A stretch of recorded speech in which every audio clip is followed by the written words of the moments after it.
Good morning, YouTube. Friday morning, 7:30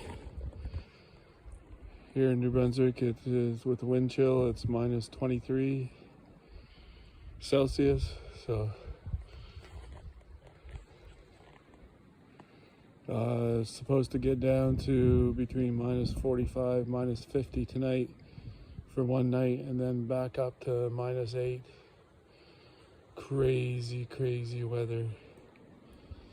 Anyway, hope everybody has a great weekend, and I won't be doing much scrapping in the garage because there's no heat. So anyway, everybody, if you get in this storm wherever you are, stay safe. I've already been to the chickens.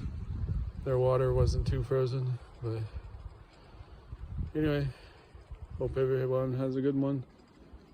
Just a little short of letting you know what the temperature's like here in New Brunswick, Canada.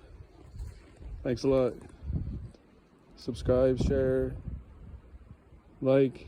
Oh, and Jimbo Scrapper, congratulations on your 1,000 subs. That's awesome. Keep up the good videos. See you guys later.